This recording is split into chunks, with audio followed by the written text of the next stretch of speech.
For me, philosophy forever has been about stable states or nothingness or negation, but it's all about glimpses. It's all about glimmers. It's all about paying attention to something. It's all about a conditional mode that seems subjective, but it's not. And the skill of apprehension as opposed to calculation, which I think is just really, really important. And then for me, that gets into friendship, because friendship is basically people with whom you feel apprehension with, like you apprehend experiences with. So those things get very tied together. And I think also, again, apprehension is just tied to something like the artist, as we've talked about before. And the artist is often trying to capture a glimpse or a glimmer in a conversation. When you glimpse it, that boom, there, like these quick sort of catch moments. There's a certain evanescence to the absolute.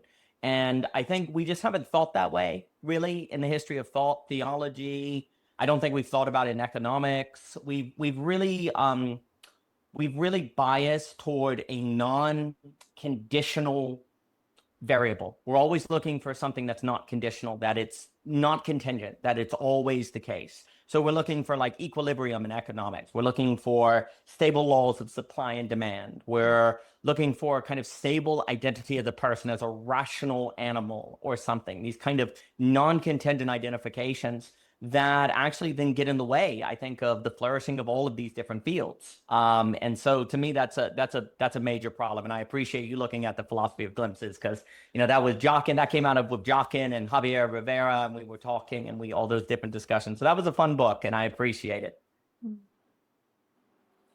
Well, what I appreciate about it in particular is that the emphasis on phenomenology, which even before I probably even knew what that word meant or had read much of any philosophy, in my training working with the body, of course, one of the things that happens at a certain point is, there'll be a presentation on anatomy, and some of the people will go really deep into the anatomy and they'll learn all the names of all the muscles and all of the organs and all of the functions.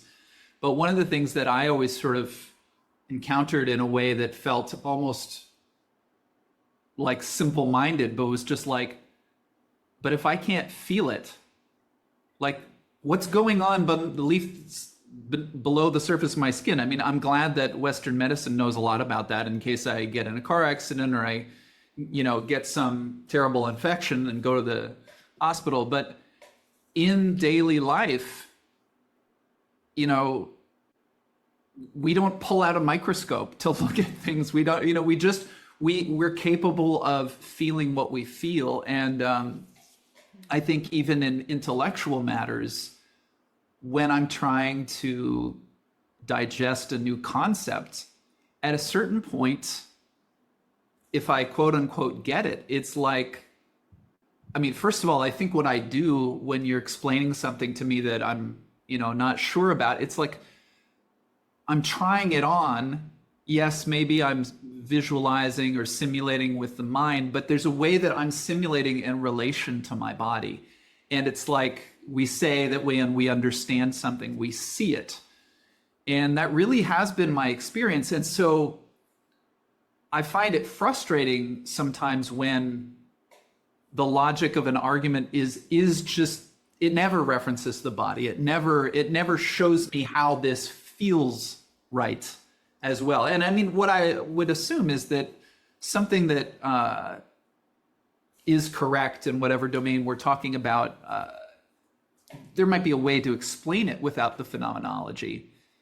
But, if you said 2 + 2 is 5, just, something happens for me that's like, that's not right. But it's like there's dissonance in the body almost when I hear that, So I just think that whatever the particular way that those things that we crudely call body and mind do interact, even for those things that feel mostly in the domain of intellect, I think there's a pinging sensation in the body that always confirms it. And if it wasn't there, just the fact that I could say, yes, you have explained it very well, so now I will believe it and act upon it and, do things that risk life and limb because your explanation is so clear. No, it's like my body tells me this is okay. I can, go on this journey. So But I think in our culture, that's not a given that the body is always going to be referenced in explanations. And I think a lot of people have learned it's okay to bypass the body, or maybe they never really had much clarity that their body is involved when they learn something new that might again feel like I digested words and I learned how to write an essay about it. So what does that really have to do with playing tennis or something? I mean, this is a ridiculous way of putting it, but I think there is so much separation that it's really valuable to actually make it really clear that the body's always central, and it's how we know, like the knowing of the body. Mm-hmm. So anyway, those pieces, the philosophy of glimpses and some of the other materials that I've been exposed to of yours recently, really I do put words on it. And that's just the last thing I'll say. There's another thing that I've been thinking about, but we talked about wordlessness, that and in the philosophy of glimpses, you talk about that. Like, you look at your hand, and if you're really looking at your hand, it becomes hard to think about your hand. Or if I'm looking at my hand, I start thinking about it. Well, I'm not actually really seeing my hand anymore. But the thinking and the seeing, they're in a dialectic, so, but that dialectic is very interesting because, of course, I can't just go around in pure perception all the time.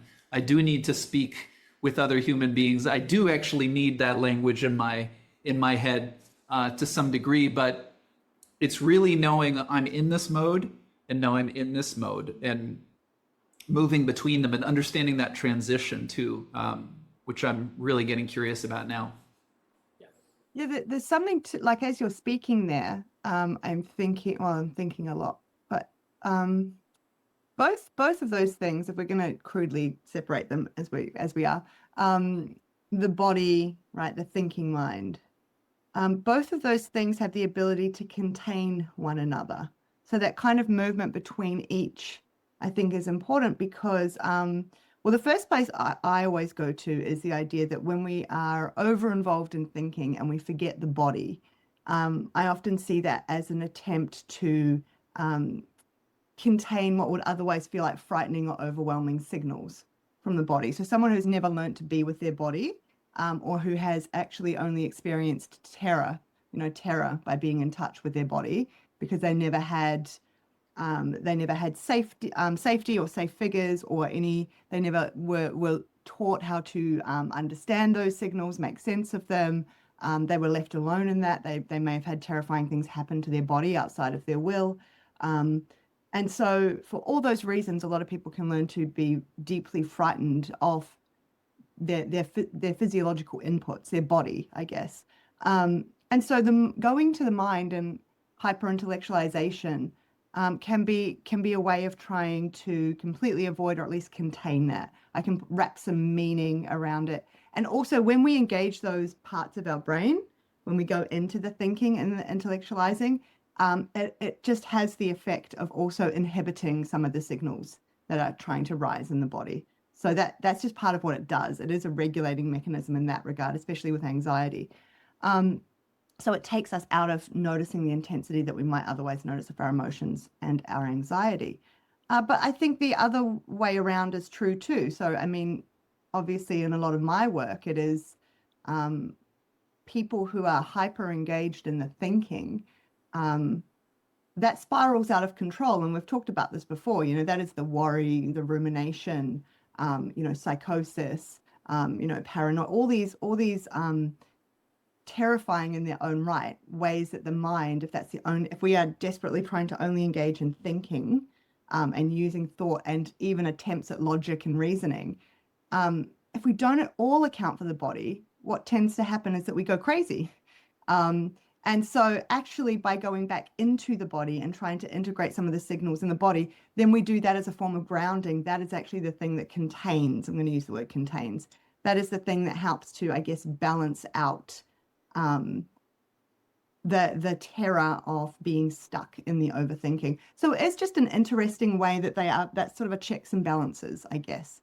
Not a new idea, but it's a kind of a different way that I'm thinking about it based on what you just said. and how important they are for one another. But there was there was a lot there that you said around, for many people, I there is a preference, I believe, and I think that there are lots of messages out there in society at large around this. There's a preference to almost get rid of the body, that it is a bit of a problem. Even when people, and when people talk about it as being very primal, and they talk about like the emotion center of the brain, like the limbic system as being this primal center, I feel that it's said with disdain. Like that makes it, silly and outdated, and we don't need that. We're so much higher order thinking creatures, and so there are all these attempts to get rid of the body altogether, and it can be for various reasons, but it just, same thing I've said time and time again, it just leads to a lot of problems when we over rely on the thinking side of things. I'll leave it there. I'll leave it there because I do have something I'd like to bring in based on one of your exercises, Seth, from the Daily Ground, but it will become relevant when it becomes relevant. I think. Let's just go with the hologram and the gestalt and. Well, you definitely have to do that because everyone needs to sign up for the Daily Ground. So you definitely got to bring up that exercise so people can see it in action. So don't sign up 100%. In the description. Bam, bam. I think there is definitely a desire to get rid of the body. I think it doesn't help if there are certain, even in the West, the flesh, sin, Christianity, there's this idea of the flesh being bad. Now, people like N.T. Wright and other theologians work to create, but there's this overall tradition that goes back of a certain sort of idea, spirit pure, body dirty, moving away. I think that is being worked out of, but that's in the subconscious mind. I think also the body is something you have to give yourself over to in order to learn, and that's scary. We don't know what to do with the body because ultimately, I would say one of the reasons is because you can't think the address of the body. So if I ask you, what do we do with the body? And you respond to that with thinking, which you naturally would, that is ultimately going to set up a certain frustration. And so I think in that very frustration, what the tools that someone like Seth at Daily Ground is offering by which we can address the body, they are not naturally at hand to thinking. And so when thinking is like, we need to address the body, thinking doesn't have those skills or tools at hand, especially if we are in an anti-body society. So the next best step is to say, well, the body doesn't matter. Okay, cool. And the thinking, and also critically, any idea thinking presents to itself outside of an alternative epistemology, it can absorb into its internal consistency to see good reason to believe that. And, so what I mean by that is if you want to believe the body doesn't matter, you will see evidence it does not matter. You'll be able to live your life as if it does not matter and nothing will stop it. This is the great problem of the brain, which I like to call the problem of internally consistent systems, which is basically that the brain can always arrange whatever ideas it wants to into whatever its structure it wants to believe what it wants. This is the problem of ideology, conspiracy, psychosis, et cetera, so forth, right? So basically, if you want to believe that the body doesn't matter, you can arrange the thoughts as such. And if that is reinforced by the society, that certainly does not help. What was also being said, so on that there is certainly a major dialectic in O.G. Rose, comes out in the paper on thinking and perceiving and reconstructing ASA. And I remember sitting in Eunoia and I looked at my hand, maybe this was like 12 years ago, and no, 15. Oh my gosh. And there was this moment of going, oh my gosh, if I stop thinking, my hand doesn't vanish. The first thing this did was to me show that, hey, then there is a real world. Because if I stop thinking, it doesn't vanish. Therefore, there must be something external, not to thought. Okay? So then I was like, wow, you actually can. There, it's still there. So there's this weird moment where you pay attention to, you start thinking about the moment when you weren't thinking. And if the external world doesn't vanish, then that would suggest I'm not I'm not just stuck in my head. But it also means there's a simulation. This was a dialectic, I mean. The reason why this was extremely important too to me is it's like, oh, this is where agency is located. Because I can look at my hand and choose not to think about it. And then I can think about it and then not think about it. And I can think about my grandmother while looking at my hand. Oh, agency is actually here. in the between space of thinking and perceiving. And to me, this became an argument for free will. Because also, too, I can look out a window and not just think window. I can look out a window and think that time when I was 5 in the summer and fell in a creek. I can have a thought that has no relation to what I am experiencing, which means I am not bound by the external in my phenomenon, right? And if I didn't have agency, I would basically have to look at a window and think window. And I also couldn't actively turn off and on thinking, right? So then this became a kind of locus of agency. It became a certain locus of subjectivity, because this was like actually this was actually one of the first papers of what ultimately became the truth of the rational, which first was a massive book, and then now it's 3, and who knows where these things go. But there is this idea of a certain, dialectic between thinking and perceiving. And the other thing,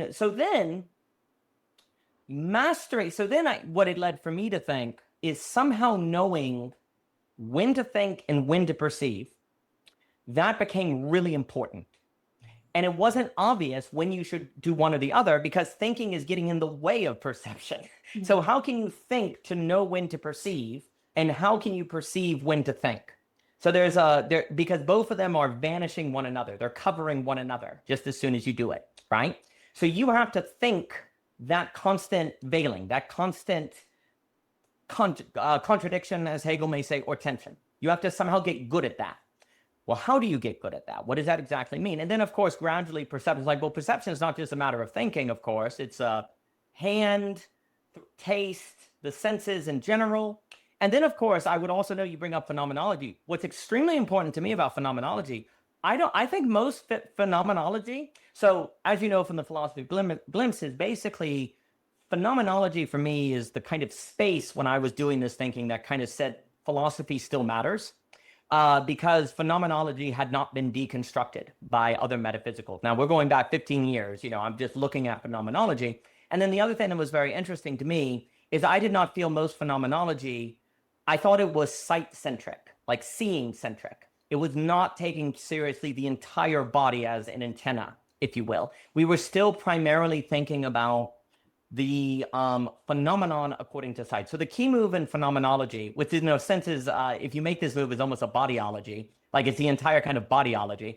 And the key to phenomenology is you're not simply asking how, there's a bookcase there, the phenomenon. You're asking, what must reality be like so that I experience brown colors? Like, what are the conditions of possibility to make experience possible, right?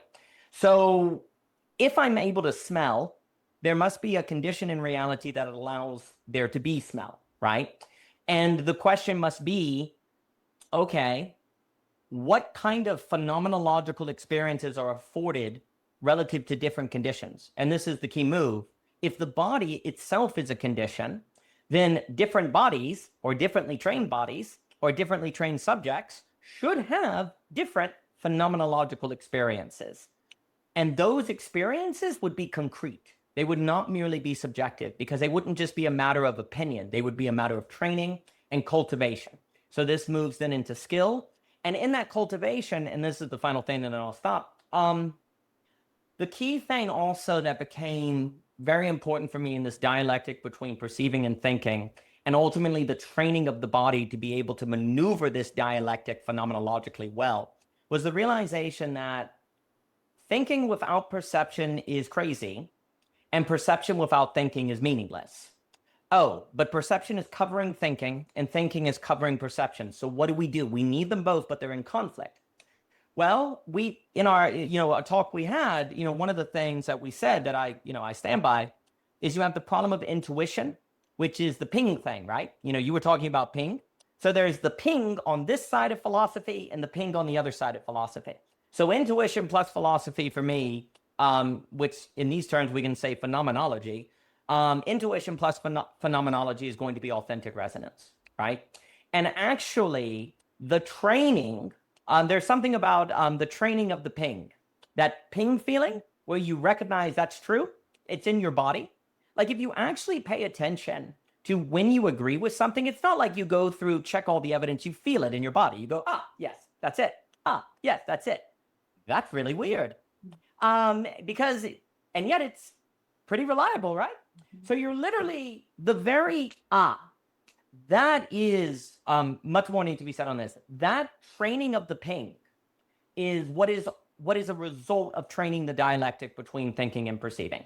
It is, and you change the conditions of your body to actually experience phenomenon in a more reliable way. You apprehend better, right? The problem, though, is if you have the ping without the training, you'll have the ping and end up in a cult or in a conspiracy or be manipulated, right? And yet you require the ping because you don't actually ever reach a conclusion by some sort of syllogism in your head. You feel it in your body. You cannot help but be resonating in a conversation with ideas. It's all natural. It's just what you do. That's how you find the way you're going to go, right? So it has to be trained. Or you're going to ping anyway. You're going to have pings anyway and end up somewhere that you don't know where you want to, you don't know where you're going, right? You could be manipulated in different things, right? So thinking this tension, this dialectic and training between thinking and perceiving, which is in fact the birthplace of agency, is actually owning the ping per se. I'm just calling it the ping here, which is the apprehension. You're owning the ping and saying, I've got to get better at my pinging. I have to have a better ping. And how do I do that? I think you need friends ultimately. And how do I do that work? I'll stop there. Those are just some thoughts that come to mind. Yes. So I really like that. But briefly, I'll hand it to you, Seth. Sorry to jump in. So I guess the way I've been thinking about it, you're saying something a bit different here, Daniel, is that there is almost a quality to the ping that I guess my contention is that many people say that I see in therapy, just people in general, probably have not ever, but in their adult life, I would say probably don't experience it at all. Mm-hmm. It's not necessarily that they are experiencing pings in the wrong places, or it's just that actually they're not, and so they are using other signals as guides, and they're going to their mind to they're using absence of anxiety as a guide, or they're using a particular emotion, they're using all these other or something they saw on Instagram that they're supposed to follow. I actually think it's a I follow what you're saying. I agree with it, but the way I see it, I guess, is more like there also has to be this clearing out of the fog on top, so that they can even recognize or experience that there might be something that pings. So yeah, I guess you're also talking about a scenario where people might be experiencing it, but they're not understanding exactly what it's in relation to. They're sort of choosing the wrong thing that is telling them to do or to follow. Is that what you're saying? Yeah, yes. And I would certainly say there is a problem of no ping or no intuition. Then there's bad intuition. And then there is authentic resonance, right? There are different kind of levels. And it's just like, for me, I'll talk about autonomous rationality being a problem, but then there's autonomous non-rationality that's a problem that ends up in sort of emotionalism or different problems. And then you have well, I would get into speculative, the non-rational with the non in parentheses, that is actually going to be working with, say, the emotional intelligence, with the authentic resonance, with the whole body, right? So you have to move to this. There is certainly a problem of people having no ping whatsoever, and that actually seems to be getting worse and worse. And so I don't disagree with that at all. It just seems to me that in my opinion, in my experience, there can be no ping. I think basically because the training for ping is so lacking that eventually people are just giving up on it, almost basically entirely. And it's almost, they've so often been told you're wrong or not to trust yourself or to listen to someone that they've kind of repressed it and silenced it. But then there can actually be the problem. So there can also then be the problem of you recover it, but then if it's not trained or it's not brought into the right place, then it could be a problem. No different than philosophy. You have people that have never thought philosophical ideas. They go to a college, you give them philosophy and it destroys their life, because they deconstruct everything and end up in nihilism, right? So, there's that needing of those spaces for training. So everyone sign up for Daily Ground. I agree. You know what's so interesting though is that I'm just going to focus selfishly on ISTDP right now, because that's all I do. So I guess in terms of what we're talking about here, as in relation to what we do in ISTDP, The training, the process to clear out the fog to help someone get back in touch with their ping is also, if it's done well, is also the training though. Like it's kind of both things in one. So you clear it out, but almost as a secondary benefit of the manner in which you go about being able to clear out the veil on top, the anxiety or the depressive or the chronic pain or the whatever it is. Through doing that, there is this incredible ability of the brain, there's this incredible ability of the person to just have spontaneous, I know how this is going to sound now, but it is rigorous, to have spontaneous memory come to them that is completely relevant to why this was ever put underground in the first place, right? And they just, through the spontaneous, and it's fast, like this is an apprehension kind of thing, right? It's not, the memories just come and the person is all of a sudden able to make sense of that memory in that moment in a way that they had no access to being able to do beforehand because of all the noise in the system. And they do it for themselves in that moment. Like that is the most beautiful part of this therapy. And they are just doing it all now. I just sit there. And I mean, there's a little bit you can do, but mostly they do it all. And they are amazed at themselves. And just the quality of that experience is so empowering, so clear. So how did I not see this before? Like, how could I? And it just shifts the way that they view everything that's happened. I mean, I'm making this big grand claims here, but this is what it's like. And that, I think, in and of itself is the same thing as how if there's another method of helping someone to get in touch with their ping that you might then also need to train them about how to use the ping. That kind of happens all together with ISTDP is what I'm understanding now as we talk. And I think that's what makes it so incredible, in my view.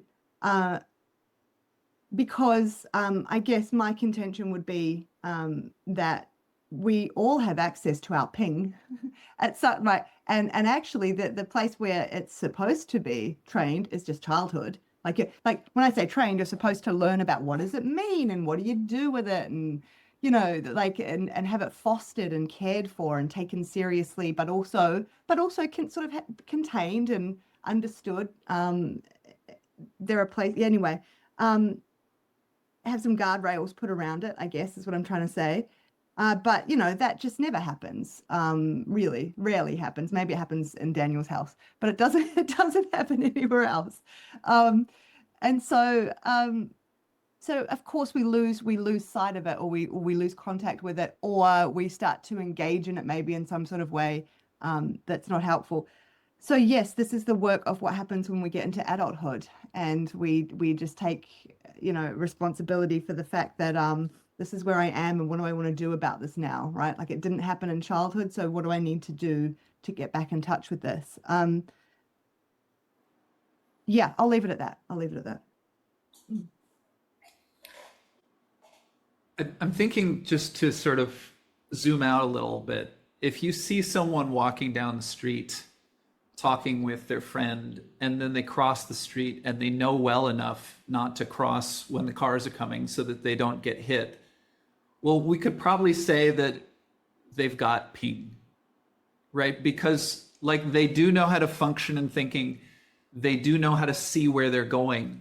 But I think that the way we're talking about it here, when Daniel put the little message in the chat, he also used the phrase the untrained ping. And I think this is really important. I mean, I could be wrong because there could be a resurge in interest to the philosophy of glimpses. It might still go to the top of the bestseller list, but it's this little pamphlet on philosophy. But when I was reading it, and it was what Daniel was explaining about how thinking covers up perception, perception covers up thinking. That's actually, I think, a pretty clear and simple idea, but I don't know that I'd encountered it written out like that before. And even if you meditate and you know something like, well, meditation quiets the monkey mind, and I don't hear so many words, it's still not necessarily like, I don't know that I ever understood that when I'm meditating, I'm going more into pure perception in a way. I mean, maybe the mind is quieting down, but what that even means was just it's just a nice phrase. The mind is quieter now, but it's as if the mind, we turn to the but there's this whole continuum. And in fact, one of the things that I've been thinking about in relation to this, because I do regularly meditate each morning, is there's a way that the mind will be quote unquote quiet, but not silent. And it's almost as if I can hear off in the distance someone thinking Seth's thoughts. But by the end of the meditation, which isn't let me, think about this issue and work it all out and go through whatever was on my mind before I sat down to meditate may have actually shifted where, this problem I'm working out, I have a new idea of how to relate to it or something. So there's a kind of a background thinking, I think, that can happen when perception is foregrounded. Like, I don't know if it's, well, I think it's probably a rare state where we're completely in perception. I would say maybe it's a little less rare in our culture to feel like we're totally in thought. But, also when I go running, if I really am stuck on something, I can be running in the park and it's beautiful and there's birds and I go past the creek, but I don't even notice the creek if I'm thinking, about something enough. But I just think it's very useful. And I sent an email to Daniel recently where I was saying that the work I do, for convenience, we often apply the word embodiment, but especially in relation to this question, which has been a particular thing on my mind, even to talk about embodiment, I think does short shrift to the whole gestalt of what we're talking about, because we can say, oh, I just need to get in the body, let me go do some yoga, or let me, work out. But we still bring our mind into those activities. And I think there's something about, in modern life, we tend to be a lot more sedentary. And so I think a lot of this maybe wouldn't require philosophy or long podcasts about authentic resonance. It's just that we're in a culture that organizes more activity around mind than body. But I think that just having a sense of how these two things interact, or these two aspects of ourselves, they're not things, but there's a lot more clarity that we could have, a lot more functionality. I mean, honestly, I think we're talking about something that should be trained in school. Although I think, there's a way that children are just natural. They're sort of, we've heard this over and over, this cliche about the innocence and the perfection of children, blah, blah, blah. But I do think by the time you are starting to be in grade school and do reading and arithmetic and whatnot, just an awareness, like we're in a more mental mode now. Okay, let's pause and notice the colors of the classroom. This kind of training could be, I think, incredibly valuable. And it almost feels remedial to talk about it as an adult. It feels like something that we ought to know, not in the sense of moral, but like if we were functioning well, we would know these things. And yeah, so I mean, it's just a really funny circumstance we find ourselves in now. But I think some of this is so basic. And so I guess the last thing I would say is I say it's so basic, but like to listen to this podcast and like pull out these basic, like how many people see it, like anyway, it becomes, I start just fantasizing about a different world that we're not living in right now. But it seems to me that maybe some of the work, I mean, even for myself and my own work, what I think about is like, how can we just make this really simple? Because I think on some level, it's simple enough that if you get it, it really flushes out a lot of the noise in one's life. But Can I? There's a lot to go there. Yeah. You're ready. I'm trying so hard. I'm so glad you brought these two points up. This is really important. I'll just talk about the last one first, and then I'll go back to the first one. So it's very difficult for me to say this out loud and acknowledge this, but I think that part of what you're getting at there at this end portion is how, well, the way I think about it is really the best chance that our kids have of being attuned to their ping in this manner, right? And all these things that we're talking about, and sort of doing a lot of this work in the early years so that as adults, we don't all have to do, the daily ground, which is amazing and everyone should sign up for. But, if we could do stuff in childhood, then we might not even need those things, right, at all. Anyway, I think that I'm clearer and clearer that the best model for that would be something akin to homeschooling. I send my kids to school, so that's why it's difficult for me to acknowledge that. But because I think the reason I say that is because every time I've gone down the path of here's what we need more of in schools, and I think about it, always comes down to, but then you would need, like, the ideal there would be like even smaller groups, and that because it's really about being the teacher or the adult being highly attuned to each individual child. And there are, of course, basic principles that are important and that we can extrapolate out. The difficulty I run into when I try and talk about when I just try and talk about, I guess, general principles, is that, so I, jumping around a bit, but I also run some psychology groups online for certain things. And when I'm doing that, the thing that I'm talking about or trying to teach, there's about 3 or 4 different responses, and each of them, or questions in regard to it, and each of them are just very unique, and like it requires attunement to the exact nature of what that person is describing and what they're going through, and actually that's quite different to that person and that person. And you're just sort of pulled in this, well, do I sit here and do all that with this person and now with this person? And is this now a group, or is this just like rapid fire individual? And it becomes, that tension. So I'm not expressing it well, but there is something about the direct attunement from the teacher, the adult figure, while also teaching these things and training these things. That is just so vitally important. And I know that's an inconvenience because the reality is that there are schools. And so I then go back to, well, what are the things that could be helpful? I just always come up against this wall. The more I think about it, the more I realize school, like, especially I'm talking about here, that these are systems that, no matter what the intentions are of what we're trying to bring into the system, they need it on like a piece of paper. They need the protocol. It needs to be kind of centralized. There needs to be a fidelity check. There needs to write, and all these things just become very generalized, and they lose the essence of each individual child, let alone each individual location. So I struggle with that point, but I agree in principle with the idea that it would be nice to be introducing some of what we're talking about here earlier on.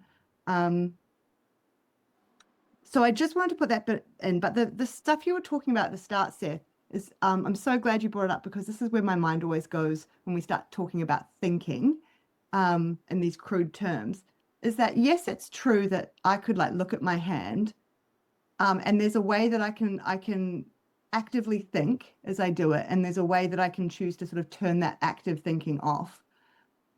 But that experience of when you kind of stop and check what just happened, actually there was kind of something in me thinking about going, oh, this is cool. Like there was kind of no thinking, but it's just more distant. It's kind of like this more distant layer of what we might call thinking. It wasn't the obvious front of mind thinking.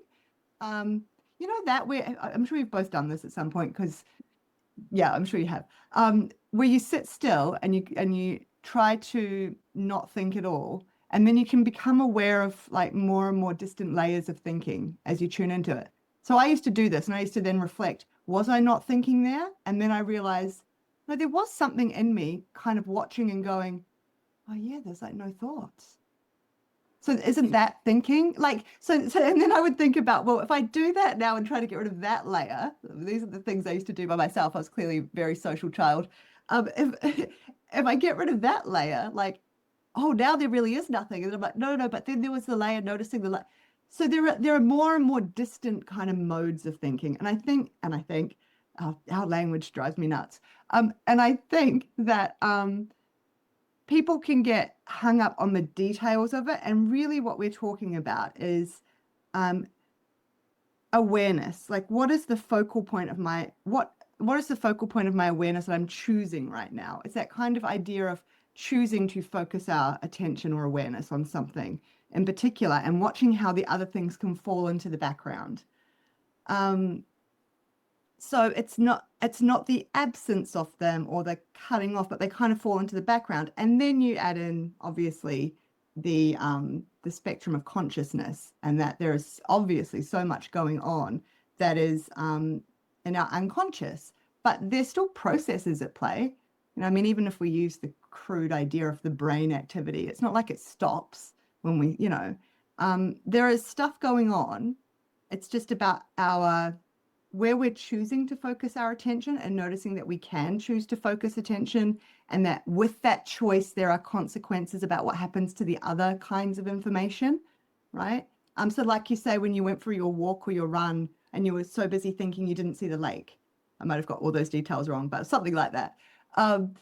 Right. And yeah, like, we can know from research that there's a good chance that a lot of that information still goes in and gets stored. And if for whatever reason you were asked a question later on, something about the lake, you might be surprised to know that your guess is accurate, right? Like, so there are, because I did a lot of research on eyewitness testimony too, way back in the day. So my mind goes there. Like, there is a lot that we are taking in and actually storing and able to accurately report back, which is not even in relation to our confidence of how accurate it is. Like, we can feel like we are just guessing, and yet it's highly accurate. And then vice versa. We can say we have 100% confidence about something, and it's just completely wrong. So there's all these other factors that go into how we pay attention, how we focus our awareness. And I think some of what we're talking about here, again, if we're just trying to go to simple principles, is not the idea like lots of people have when they meditate, that I'm supposed to just notice that I don't think at all.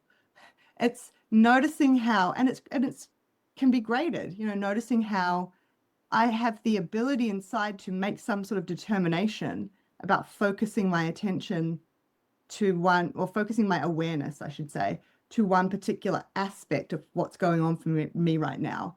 I can't have that level of awareness on everything all at once, but I can attune more to one than the other. And as I do that, also noticing the experience of the other stuff falling into the background. There's something about that, which I agree it's empowering when you find out, because this is, like Daniel was saying, kind of the space where you have agency, and you get to make choice. And I think this idea also, there are places where this gets used inappropriately, and the kind of idea of positive thinking, and you can choose to just pay attention to positive things and everything else will fall into the background and not happen, or not express itself anywhere else. So it's not the same thing as saying those other things that fall into the background now no longer matter or will have no impact on you. In fact, they may still have exactly the same impact as if you paid attention to them. Who knows? But there's just something about, in a moment, being able to choose where we focus our awareness, that can be useful for all sorts of reasons. And so I think some of these like practices maybe that we're talking about here is just about developing a person's insight that's even possible, that's part of what's happening, that they can do this, they can engage in this whenever they want.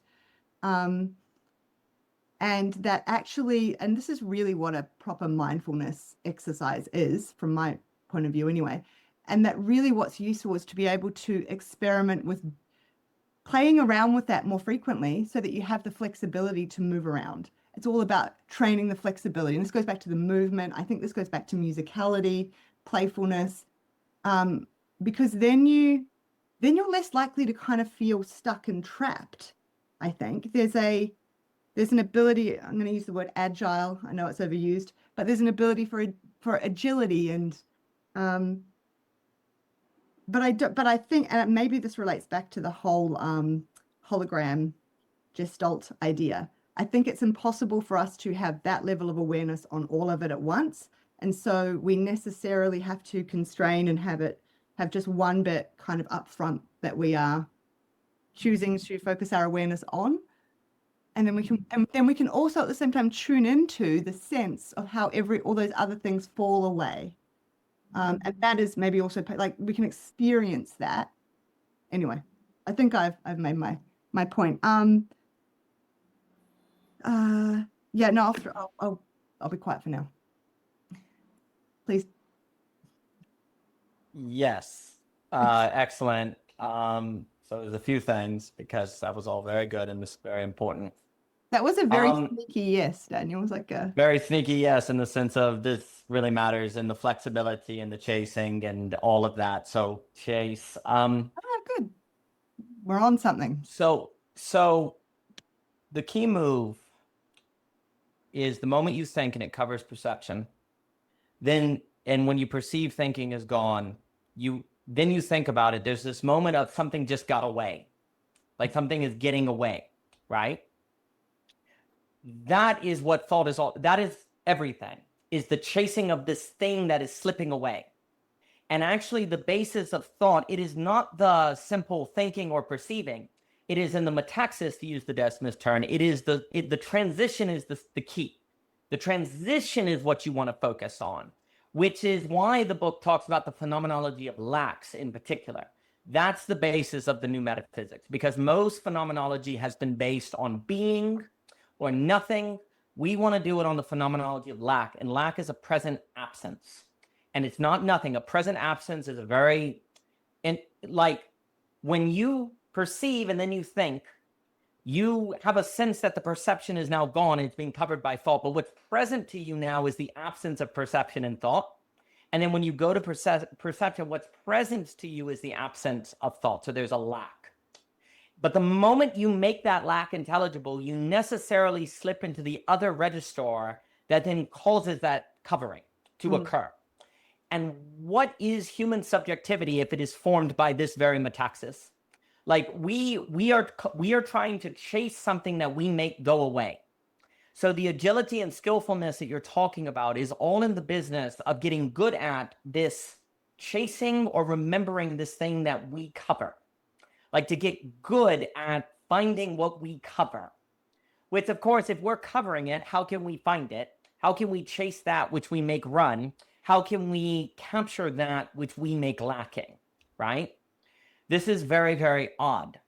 But basically, a very large amount of philosophy, in our opinions, is actually about this. I will also note that in conversation, when you're talking, you're remembering what was said. Words are present absence at the same time. Like all of the conversation is absence as soon as it is said, but it is also present.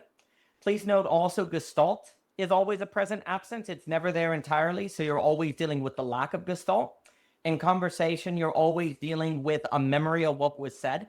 And also critically, philosophy seems to be training the ping, and the ping brings with it this ability to remember things in a very wild way. It just all comes pattern. And what did we learn in Plato and Aristotle? That philosophy and recollection and memory are all together.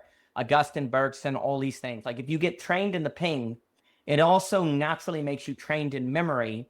That is an experience of a Gestalt, because suddenly it's pulling all of the things that came before into a certain structure. Also, too, the image I like to use, and I think it is in the philosophy of glimpses of lack, is you're walking around the crater of a meteor. You know, a meteor hit, and there's a crater, and you're walking around it. The very fact that you walk around the crater must mean there was something that made the crater, but the thing is gone. Right? It's lacking, but that doesn't mean you can't walk and that you can't gain more knowledge about the meteor by walking the crater. When you're dealing with Gestalt, you're doing something very similar. You're walking around something that's absent, and yet it is not gone. It is there in a new form that you then have to figure out the right way to think that form. You have to somehow arrive at useful conclusions about the meteorite from the crater.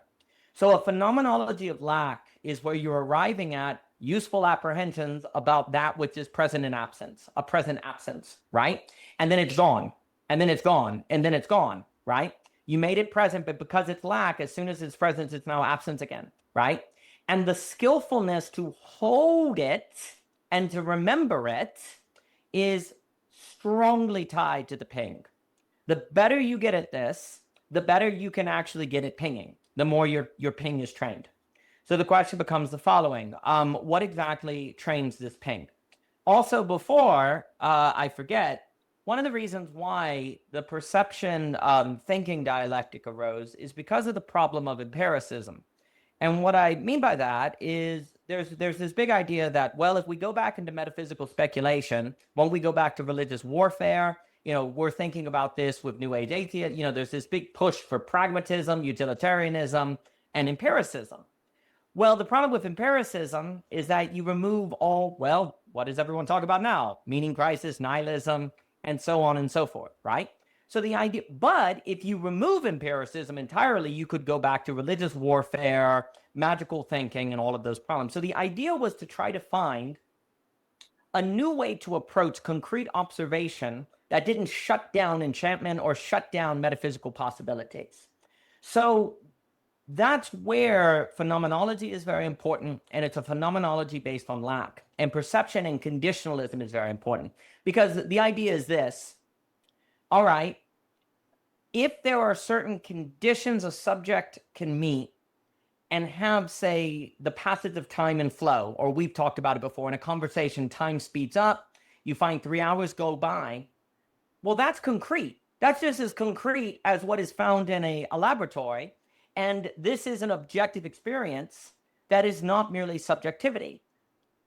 Those kind of experiences that are realized by a certain meeting of conditionality of subjects becomes a kind of empirical basis that allows you to go into something that is more metaphysical without unbinding it into the religious warfare that the Enlightenment was trying to stop. Because that's what we're trying to, that's the problem, is if you say, well, the Enlightenment was a mistake, it gave us all this trouble and all of that.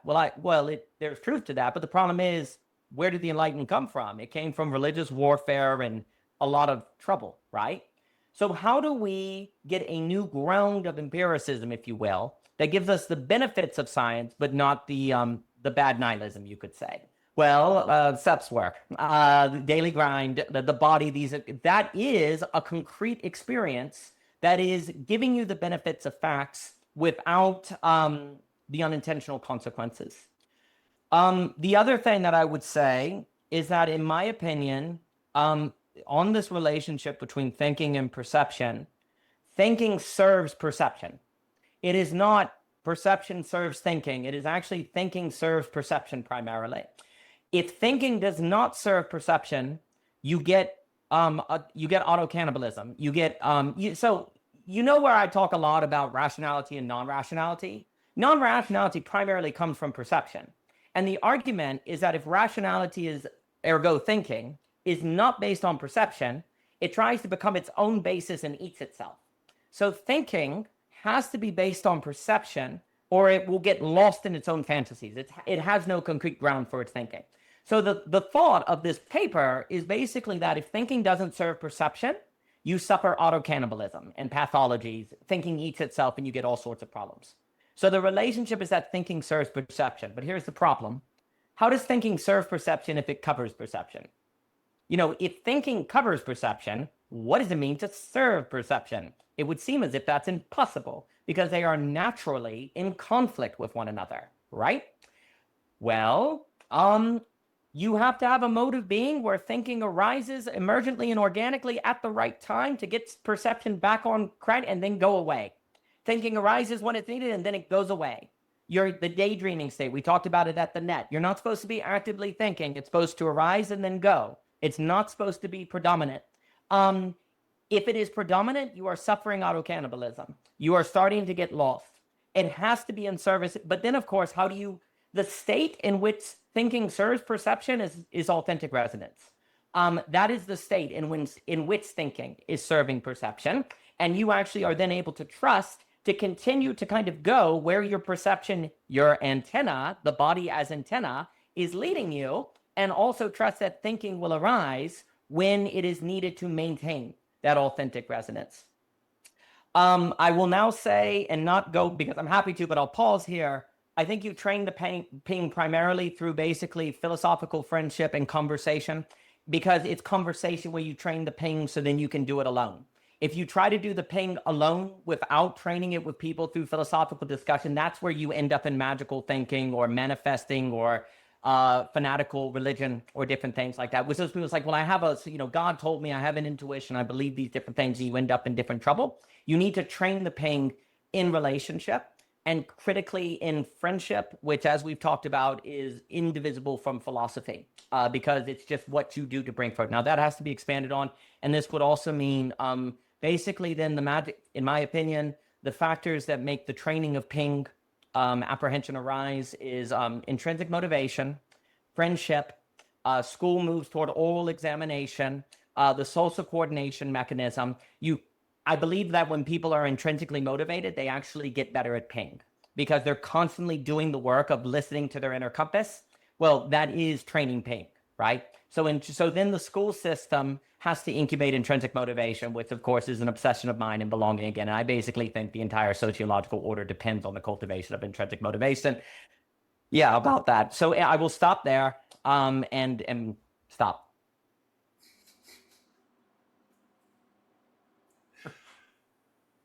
Aspasia, you mentioned that you had something come up related to the daily ground. There could be people watching who still don't have any idea what either you're talking about, but maybe if you bring that up, I mean, I don't know when it will be yet. I just know what the daily ground is, but maybe there's something to respond to there, and maybe even there's something for fun if someone's listening and not driving a car that we can offer as a little experience because here we are talking, and hopefully there's pings for the listeners and for us, but it might be fun to just like play with a little bit of a thinking perception.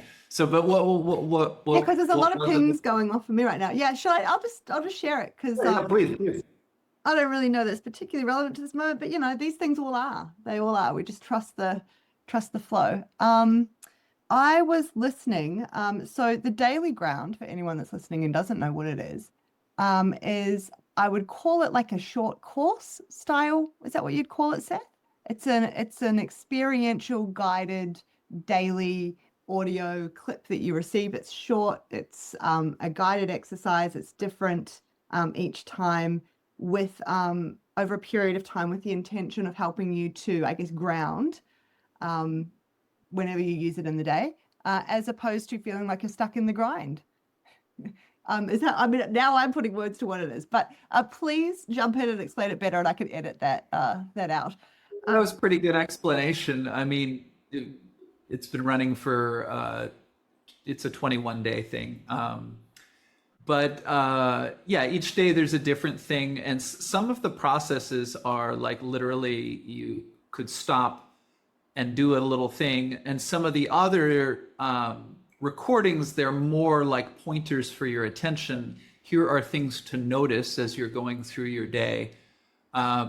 What I had thought you were saying before was that there was a particular day and a particular. There is. I'm just framing it. No, there is. I was just framing it to make sure that we explain what it is for people listening, so that they can feel their own pings go off, and maybe go down to the description box and look at what it is. Well, I'll add one other phrase which I use often, which is anytime, anywhere awareness. So an awareness that is not just when I'm doing that awareness practice, right? I mean, again, the person I mentioned before who knows how to cross the street without getting hit by a car, that's awareness. But is there a way that I could be going about my day with all the other things I need to do, but have a conscious intention ultimately the daily ground, the 21 different processes in it do different things, but I think part of what they serve is what we're talking about. Okay, I'm really in my head right now. Maybe I could dip a little more into perception, or, I'm thinking in a particular way that isn't serving perception. That's something I can say more about that Daniel brought up. But yeah, I'm just And curious it's which fun. And it's fun. Like, Yeah. I think if anything else, it's just fun. It's like someone pointing out some aspect of your awareness or how you travel through the day that you may never have thought about in those terms before, and you get to play around with it for the day. And it's just fun as well, which I think we shouldn't underestimate how important that is. Uh, and so I was listening to the most recent one, I think, the musicality of speech #1. So I'm wondering if there's a #2 coming, first of all. But I was listening to musicality of speech #1. And essentially this was an exercise where you suggested taking a sentence, it could be from a book, could be from anywhere. And it's just the repeating of that sentence a few times in a row to start to pay attention to the musicality of the sentence as opposed to the content or the maybe linguistic meaning. I think it was talking about being able to interact with things, and it was trying to promote interaction with maybe mundane everyday things in a more playful manner, but also noticing that the experience of musicality is its own sort of strand of experience. It's an additional. And I like too that you framed it by bringing in the sort of the science and the thinking around the fact that music may have predated language, like verbal, like speech language, because that took me right back to my neuropsych classes, and because that's what we learned as well. It's fascinating stuff. But there were two things that I experienced as I was listening to that, and the first was it reminded me of an exercise that we do a lot in a type of therapy called acceptance and commitment therapy, which is like one of these third wave CBT. It's more about your relationship to your thoughts and emotions than it is about trying to get in there and change your thoughts. Like, what's the evidence for and against? I could modify this thought then. Instead, it's just, when this thought shows up, how I relate to the importance of it or the reality of it could be shifted, right? So they have there's a technique you use in acceptance and commitment therapy called diffusion, DEFUSION. And diffusion is we do this exercise with clients if we're trying to show them what diffusion is, where you take like a familiar word, and they often use the word milk, which is terrible for me because it brings together my Kiwi accent with the evolved Australian accent on top, and those two things are completely at odds with each other for this particular word, and I don't know how to say it, and my mind pings in a bad way. So milk. You're supposed to take the word milk as an example, but you can take any word, and you can just, I see you, Daniel, and you I see you there, and you just say, and this does relate to the milk under the stairs too, I just realized. And you say the word milk over and over for I think like 30 seconds. I can't remember the time anymore. I don't do acceptance and commitment therapy anymore. And so the experience is that you come to realize, everyone knows this, that it sort of loses its meaning and you start to realize it's just these sounds, right? And then you can use that for, maybe a particular thought that you're having that comes up that's particularly painful. You can kind of use the same technique as a way to help create distance from. It's not trying to get rid of the thought. It's just the noticing that the thought is kind of a series of words. And anyway, we don't have to go into all that. But I was just thinking about how in that context, diffusion is about kind of remembering that, or helping a person to see that the meaning can fall away and something else can still remain. And then there was this particular exercise that you were doing, Seth, where there was something in addition to that, like it was also, but actually there's other kind of cool information in it. There's also something else in it that also might be deeply important, or we could take something from, or could tell us something. That's what I was taking from it. And that probably links to, so my father, before he passed away, and he and I were very close. So it's still difficult to talk about, but he had a pretty catastrophic stroke. It was a miracle, really, that he survived it, and he lost all his speech. So he could the frustration is that he could understand, like the reception was fine, but he lost all expressive ability. he managed to eventually be able to say yeah, but there was a long time where he couldn't even say yeah. It was just like just sound. And he could no longer write. Like, so like all the output, the expressive stuff, the connections were just cut. And so he would get a pen with the one hand that worked. And he would be so excited because he was thinking still, right? He thought, oh, right, I can write this to you. And you could see him writing, and he was so excited as he was writing, and then he was sort of looking at it and he was a bit confused. And it was just like capital H, capital H, capital H, T, capital H. And he was just he couldn't write, he couldn't speak. I say that because often you say that and people were like, yeah, but you could just write. He couldn't write.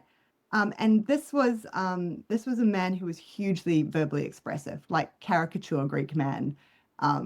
This is where I get all my expressiveness from. And this was obviously an incredible frustration for him and probably the most painful part of all of it.